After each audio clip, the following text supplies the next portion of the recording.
Good evening, Cebu. Good evening, Philippines. It's open mic night tonight, and tonight joining us is Rappler's reporter here in Cebu. And he's also, incidentally, a cousin of mine, Ryan Gajudo Macasero. Ryan? Yes, thank you for having me. Well, thank you for accepting my invitation. I know it's been quite stressful the past several months for you. Yes. Yeah, you just moved to Cebu, no? And Yeah. then you had to take on this new role. Yeah. Before this, you were an editor for Rappler for OFWs, no? Yes. For Balikbayan, Mm-mm. so the overseas. Is this a big change?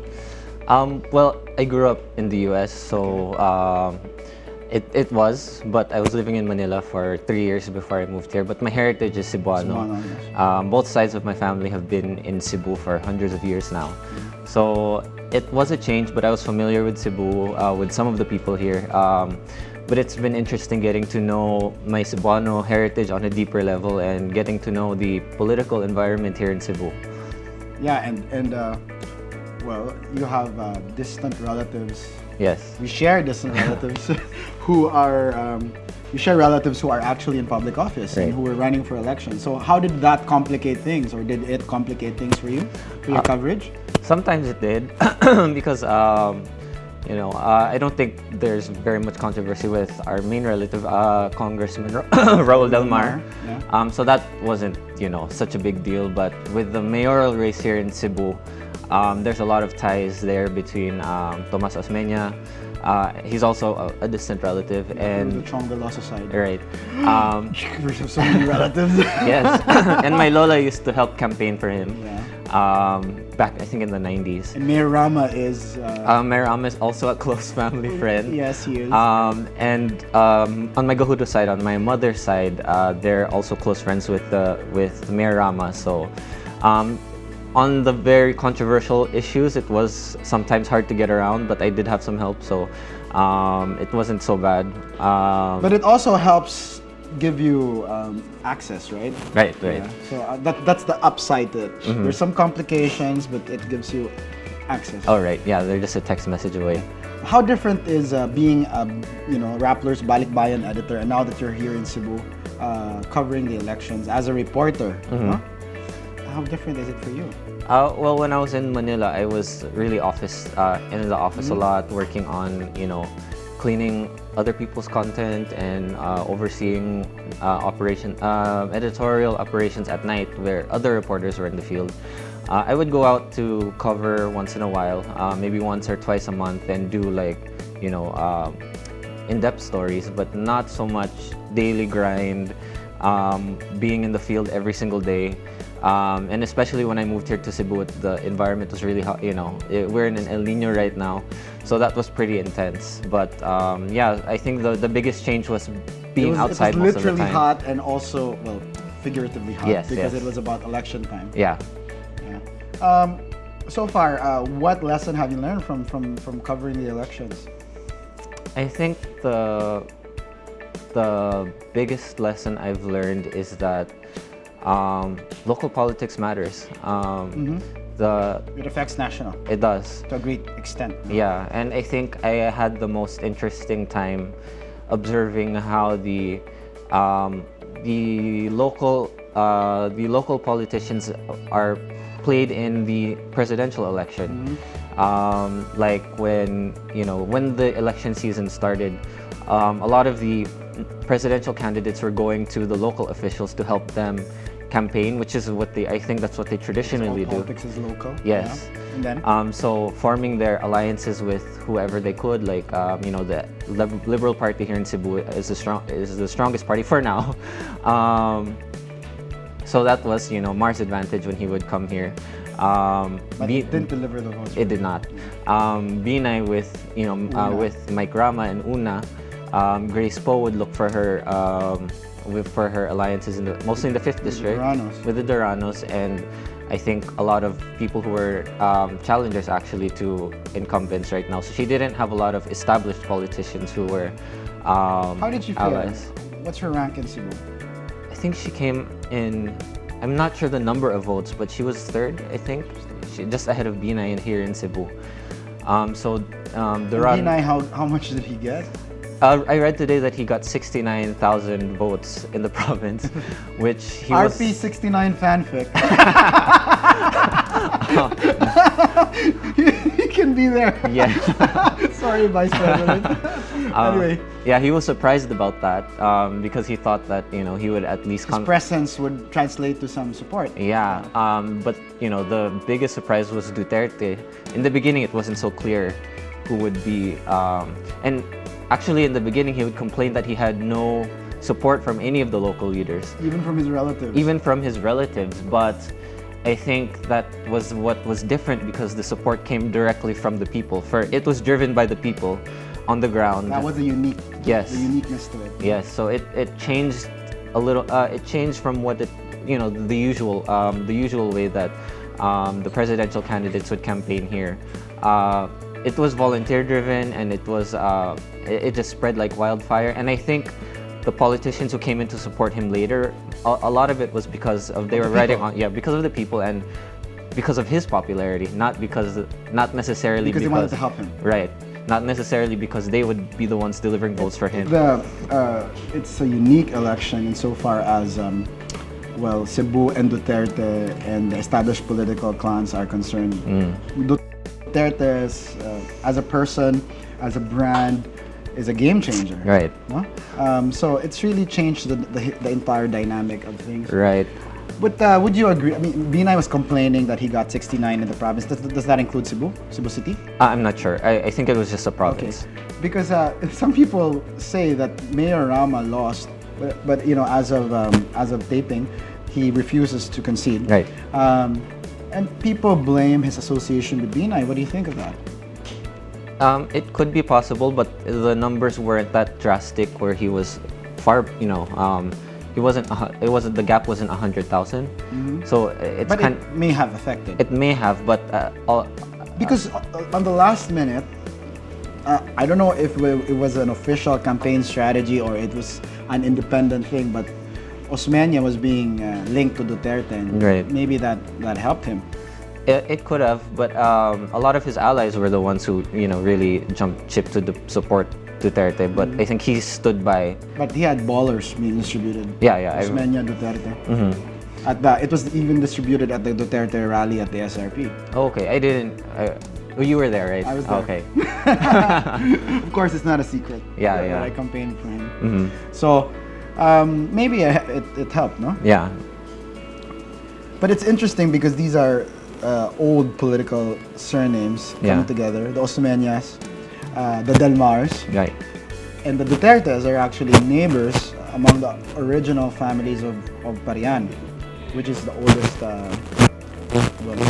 enclave in Cebu City. Uh-huh. And Cebu City being the oldest city in the oldest province in the Philippines, then there are even if they're far removed from each other, I think there are ties that bind there. Yeah. And Duterte would always acknowledge his Cebuano roots, yes. Not just here in Cebu, but when he would go to, even in Manila. I think at the last meeting de Avance, he said that his blood is Cebuano. Yes, and then he said because your lineage is traced through your father, and his father is really from Cebu. Right. I think that's how he said it. Mm-hmm. But what were the milestones that you would say that would make this coverage of yours of the elections here in Cebu, whether it's local or the national candidates in Cebu? What were like the 3 milestones you could cite that you'd always remember? I think the presidential debate that took place here in Cebu. It was heated. Yeah, so the most heated actually. Yeah, it was very, very heated. I think it was exciting to see them go directly at each other instead of talking about each other from one, someone's talking about him in Mindanao in one campaign, right. And then someone's answering from somewhere else. It was really face to face, and I don't know if that's something that's happened in the previous elections, but not in 2004, not in 2010. Right, and the entire time that I've been in the Philippines, it seems like the attitude is, I'll confront you, but in front of the media. It's non-confrontational. So. But there you abjured. Yes. And then Grace says to Binay, nangulimbat ka. It was really face to face. Some people didn't like it. They thought it was cheap. Some people enjoyed it because at least it was face to face. It was not backstabbing. Personally, do you think it was a good thing or a bad thing? I think it was a good thing. I think we as Filipinos need to learn to be more confrontational, even at the cost of hurt feelings. You know, if that's what it takes, then maybe we need to grow thicker. If that's what it takes for us to grow thicker skin, then probably it's a good thing. I actually enjoyed it. Yeah. So I think that also highlighted how hot the political environment here is in Cebu also. In the beginning of the campaign season, they were all coming here at least 2-3 times a week. So that was tiring because I think Cebu is known to be one of the places that you have to win just because of the number of votes here, 2.7 million. So, you know, whoever can get a majority of that is in a better place. But as we saw with Duterte, even if he didn't win Cebu, he still would have won the election. Yeah, but he got 1.4 million. Yeah, he got even 1.4. bigger than President Arroyo's, Yeah. which was like around 1 million. Yeah, and I think that really defines Cebu as one of the most important provinces. Yes. In the national election here, because she was at a slimmer margin But between her and FPJ, and she thanked Cebu. It was the deciding factor. Yeah, it was the deciding factor. And then I remember she thanked Cebu for making her president. And so she had a second. She had a two-part oath taking. Yes. One was in the Carino Grandstand, and then she flew to Cebu. And I had the honor and privilege to be there at the Capitol for that. Yeah. And I think she's the first president to have another inauguration outside of Manila or outside of Luzon. Maybe. So it will be interesting to see if Duterte will also have one. But it's not just Cebu, but I think it also highlights the importance of speaking Cebuano. Yes. You know, in the national campaign. Yes, yes. That's what I noticed also between when the other candidates would come here, they couldn't speak in Cebuano. So there's somehow a disconnect. Okay, Yeah. no? But, well, unfortunately, we have to pause for this short break. Let's continue this discussion with Ryan Gajudo Macasero of Rappler when Open Mic returns.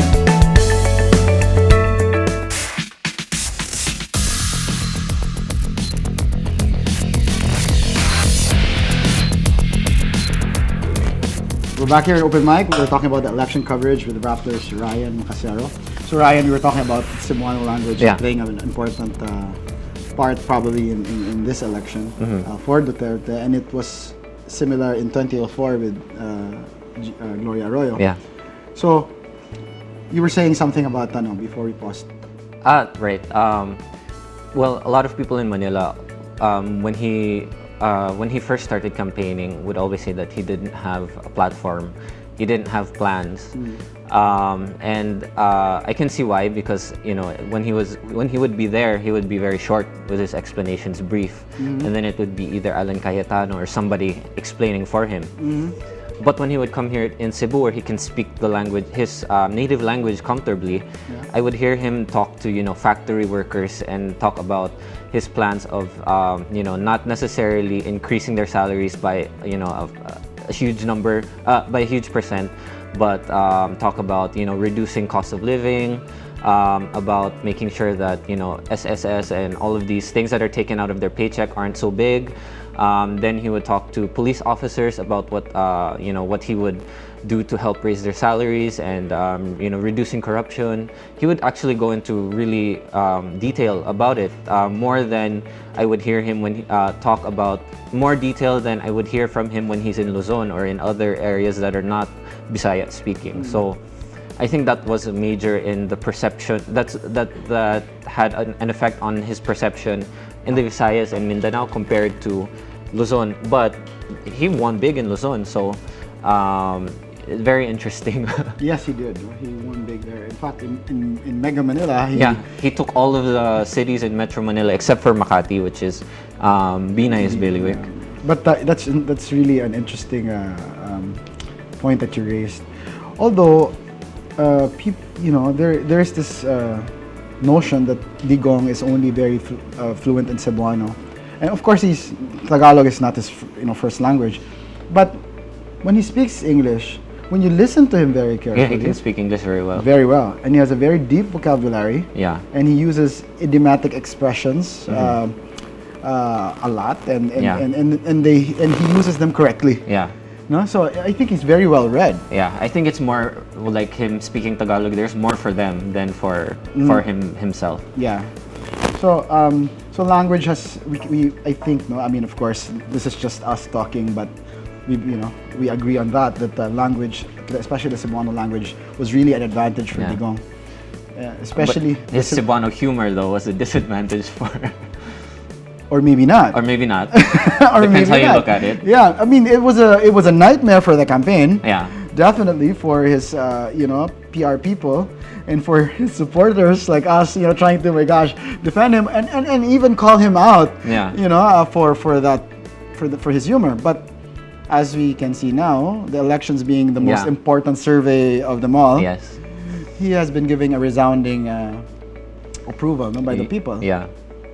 And I think that Duterte's win really changes the way that we look at traditional politics here in the Philippines, because the way that he started it, he didn't have any of the elements that a winning presidential candidate usually has, like machinery, a strong political party, a lot of allies. He had none of that. National presence. National supposedly. presence, and he didn't even want to run to begin with. Or maybe he did. Or maybe he did, as far as the public knows. I don't know, but And it was the people who asked him to run. It was the vice president who came to him. I think Cayetano and Bongbong both went to him early on to ask him to run for president, and he said right. no. And throughout the campaign, I think he's the only candidate who never says vote for me. that's a very good observation. I noticed that too. Yeah. Yeah, and can you imagine? This is the guy who didn't make it to the October 16 deadline, who didn't Yes. actually file, and now he's president elect or presumptive, whatever you call it. Yeah, and I think even political analysts who have been, observing elections for decades now were also blindsided by what happened. Like everything they knew about politics changed this election. People should, and I think people will be writing books about Duterte, the Duterte campaign, and maybe as a two-part series with the Duterte presidency. Right. But yes, it has been a game changer, and so you can actually say that Duterte is your quintessential non-traditional politician as far as the campaign is concerned, because it was, like you said, it lacked all the ingredients of traditional politicians or traditional political campaign. And he said, I think he would deliberately say all the wrong things. Yes.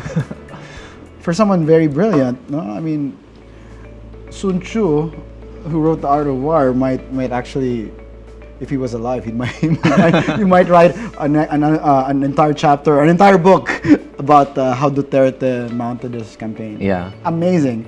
It's like he would deliberately say the wrong thing, so he would own the next news cycle and more. Yeah, especially toward the end of the Yeah. campaign. So I think that really kept his name on everyone's consciousness for until the very end. So yeah. But you talk about the surveys. You came up with a very interesting expose, but it was, and I shared it on Facebook. But it was on the day of the election. Yeah. How the Liberal Party used the 4 Ps, or the what's that? Pantawid. Yeah, it's the CCT program. It used to be the conditional cash transfer in the time of President GMA, and then it was absorbed by President Aquino and expanded a bit further into the 4 Ps, no? And it's like practically a dole-out program to the poorest of the poor, and that was a very, I mean, I've heard about that, no? Yeah. I mean, it's, in fact, if I remember correctly, during the budget hearing in Congress, when President Arroyo, of course, she's a congresswoman, before she was arrested, she was questioning the expansion of the CCT because, well, aside from the fact that it had not been tested for its absorptive capacity because it was still being pilot tested, and it would be, for her, according to her, it would be like irresponsible to expand it without learning, taking into account lessons learned. And if I remember correctly, she actually pointed out that it can be used by politicians for, institutionalized vote buying, no? Like, like PDAF is institutionalized vote buying in Congress and in the Senate, no? So, but this is for the poorest of the poor. So I remember that she raised that, and it appears to be the case now. But not even elections yet. Your piece was about the 4 Ps being used to game the surveys, to influence the outcome of the surveys. And can you tell us about it? Well, I think when the latest Lilo survey came out, which was with the Standard, no? Yeah, which is with the Standard.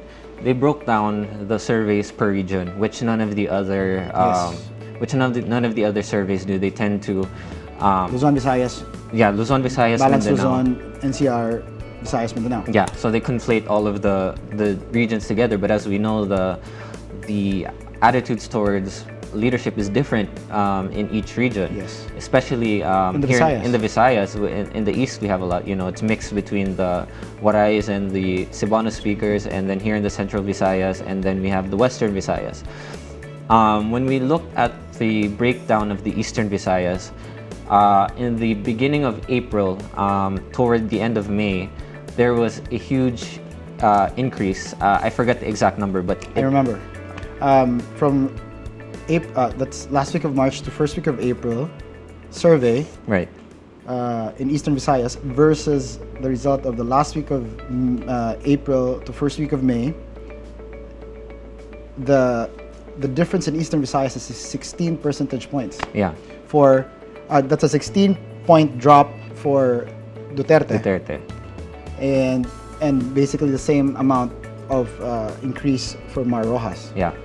So that was that raised a red flag definitely. Because as we know in the Eastern Visayas, they're mad at him. For Yolanda. A lot of people are very upset about how the government handled response to Yolanda, and Mar was the DILG secretary at the time.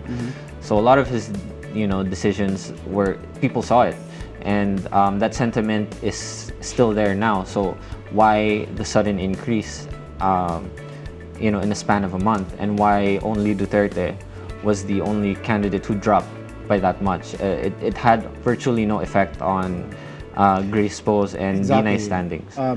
That if it was the BPI thing which came at the latter part, or if it was the rape joke that came at the earlier part of the month, in between those two survey periods, why is it that if they were turned off by Duterte, of course some of them would move to Poe, some of them would move to Binay, but that didn't happen. Yeah. Like that, what Duterte lost was really what Mar gained. Right. And it was very similar in Cebu. In that same, survey period versus this survey period, it was around 11. Central Visayas, it was 11 points. It was an 11-point drop for Duterte. Yeah. Which was exactly what Mar gained. Yeah. And so after talking to other journalists in the area, like what could have caused this, we found that in the beginning of April there was aggressive campaigning about 4 Ps, where I think it was April 5 or 6, where Corina Sanchez and the Agriculture Secretary Alcala were campaigning in Leyte, and they were saying, they were asking people in the room. It was a room of 5,000 farmers. Which one of you are 4 Ps members? They all raised their hands. And they basically said something to the, I don't remember the exact quotes, but to the likes of, without this administration, there would be no 4 Ps. If you want this to continue, you know who to vote for. So that was one of the first things that indicated that, that this was a possible reason for it. And then doing more interviews on the ground, we talked to more areas where, the 4 Ps is basically run by the DSWD, and then they have coordinators, for the members in different areas. A lot of the members were saying that whether it was I don't know if it was the coordinator or someone who was just organizing in the area, organizing 4 Ps members and telling them that, this coming election, if you want this program to survive, you know who to vote for, without exactly saying the name of the of who to vote for, because they're if they're government employees, they're not supposed to be campaigning. But it was pretty obvious. It's pretty understood.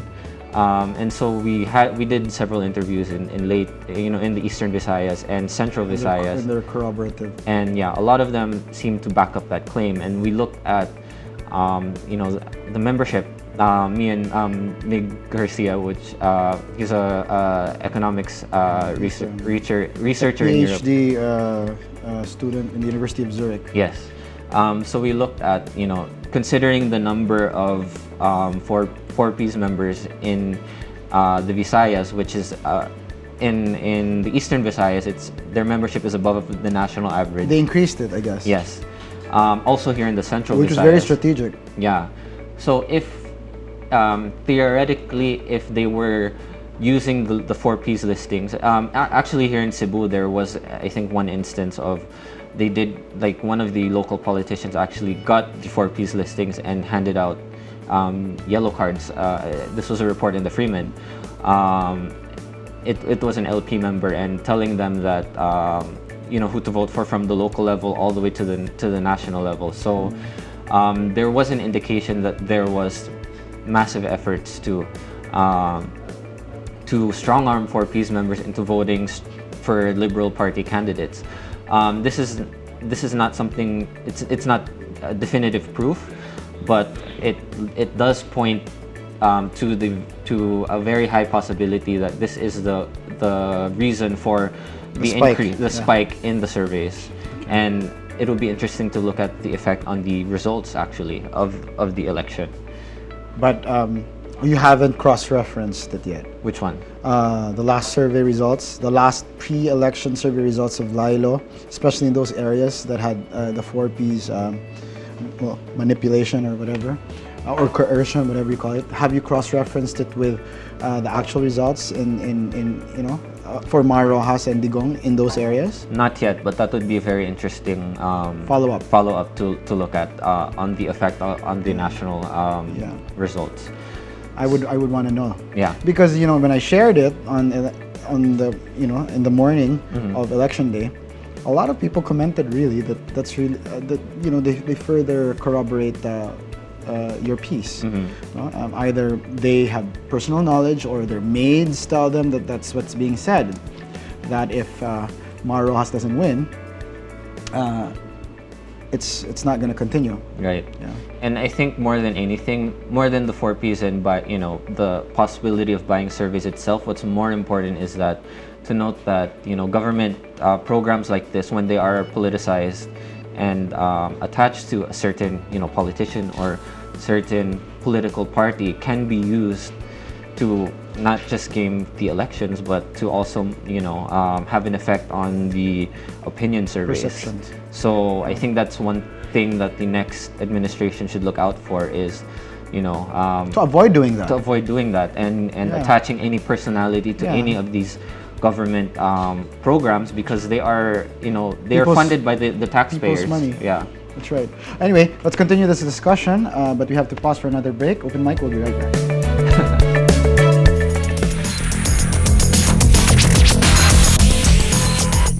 Back here in Open Mic with Ryan of Rappler. Okay, so this is our last gap. Okay. I'd just like to pick your brain on, before anything, can I ask you who you voted for? I actually couldn't vote. You weren't able to vote? I'm a dual citizen, and I had to register. You need, if you're a dual citizen, you have to show certificate of your citizenship and your identification.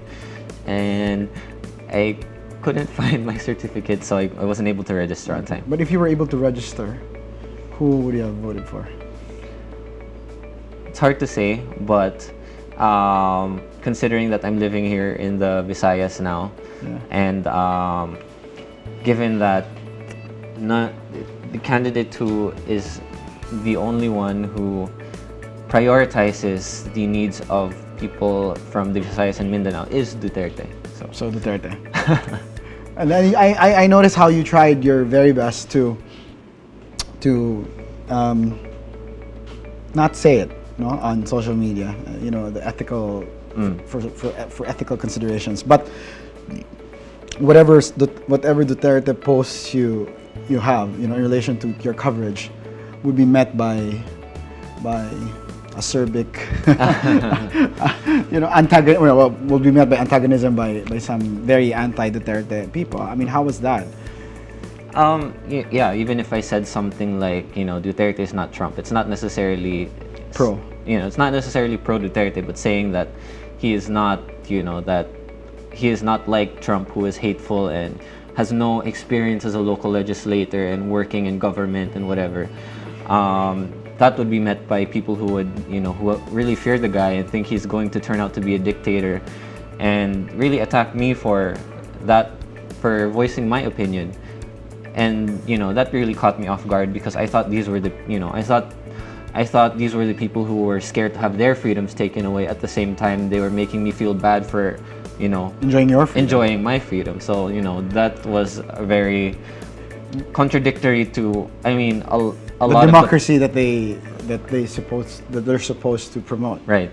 Yeah. I mean, I think we've learned a lot from the last elections. From our, we've learned a lot about ourselves, about each other, right. And how some people are so immature that they can't really take criticism. And I don't know how many people have unfriended me or have blocked me. I don't know, but I just have to say this: I have never unfriended, I have never blocked anyone on Facebook. I've never hidden them from my newsfeed, even if they've attacked. They've been attacking people, not just the people I support. For president or vice president, but these are people I know. It's okay, you can attack them, but also when it's my turn, don't get offended. Hopefully, right? Because it's part of the territory. It's part of the discourse. So, but that's we are a young democracy, still very young. Yeah. And we're still learning. And then we have social media that just shakes things up. Right. We're young, and then. It's like when you're too young and then you have so much power. Right.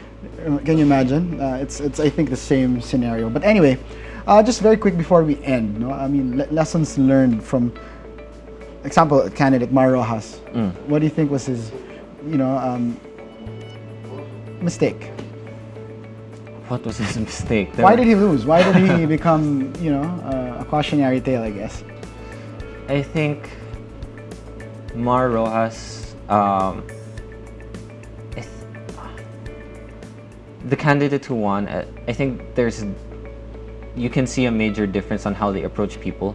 I think, Mar Rojas is good at talking about statistics, data, about spurting off economic numbers. Jargon. A lot of things that people in the provinces could not really... Don't give a shit. Yes. They could care less about.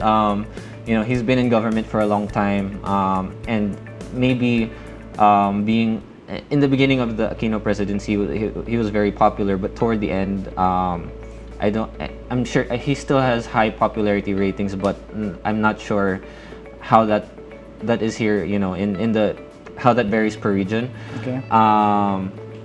But just to simplify it, you have someone who talks about numbers, data, statistics, and then you have other people who really appeal to what people's emotions, making when Duterte when he talks about the things that are very familiar to them. Right, he talks about things that they understand in a language, but language they understand at a level. He comes to them. I'm this simple man from Davao. I'm just like any one of you. He doesn't come from the Araneta clan or anything like that. And he makes them feel safe.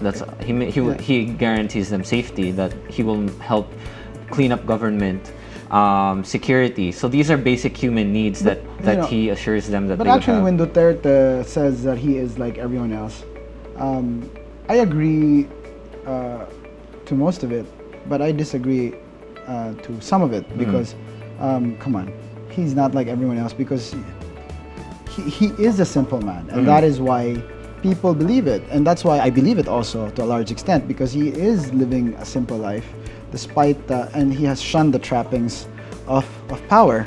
But if you're really strict about it, he is actually from the elite, because his dad was governor, and he's a mayor, but he grew up with his dad in power, and And before that, the Dutertes are really a prominent family in Cebu, Yeah. in politics and in society. I mean, if you look at the history books,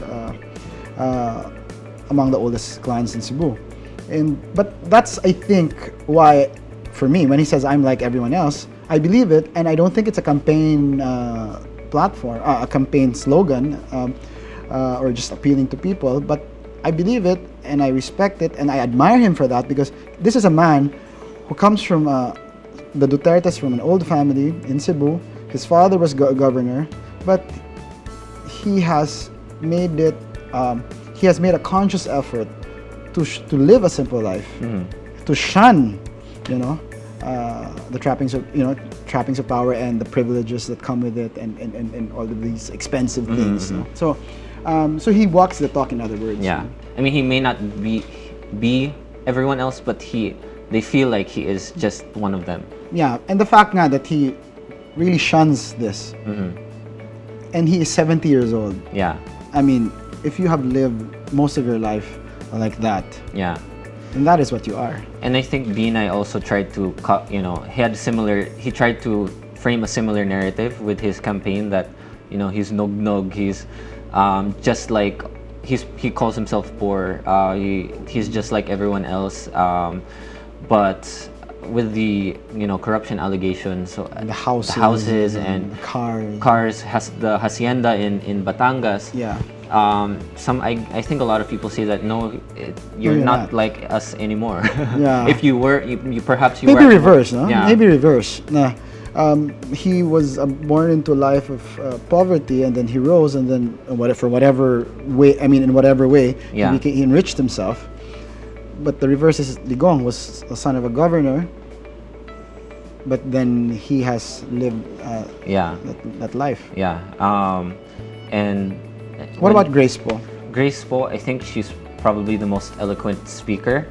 She's the most clear in terms of what her plans for particular areas, and she would really study So what went wrong? She would really study when she came to the Visayas what people in Cebu needed, in Mindanao. Like, she would really look The, and the third bridge, etc. Yes, yes. So she would go into specifics.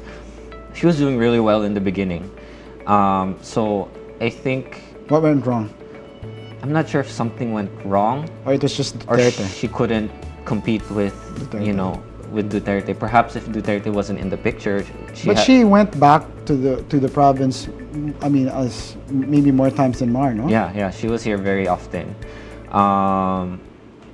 Do you think that interplay between local and national had something to do with that? Because she didn't have the support of the Liberal Party machinery or the Garcias when Cebu. Here in Cebu. Yeah. It could have, because I think that helped Mar get at least second place here. Yeah. And I think the Supreme Court cases also hindered the progress of her campaign. And her message. And her message. Because she was fighting and arguing about her eligibility, Right. about being natural born, about having the residency requirement, having met the residency requirement, when she could have been spending the time talking to people about what her vision is.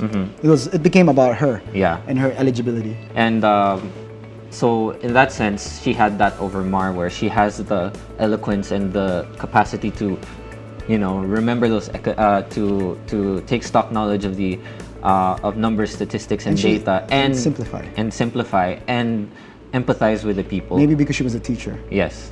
So who knows what would have happened if she agreed to be Mar Rojas' vice president?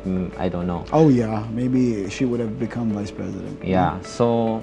Or what if she became president, the anointed one of Pinoy? Yeah. So those are other scenarios that. But there was this very interesting. And then a lot of analysts agree. And I read it a while back, last week, in the aftermath of the election, that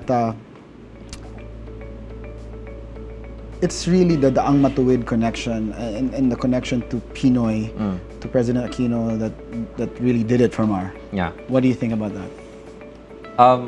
I would tend to agree. I think that the message got convoluted somewhere along the way. it was a battle cry in the beginning, but So the message of continuity did not resonate. did not. Because I think that this administration tends to obsess over economic growth and Living in a bubble. living, yes, for businesses, people in probably Makati would really embrace that message, but people living in the province who are depending on living on 100 pesos a day, that's not Yeah. something that they can relate to. It seems like just because the GDP is okay, that we're growing as an economy, and that's what the figures say before you, everyone in the peripheries don't matter anymore, even if that has not translated or trickled down to a better life for them. So that's, I think, it's vanity.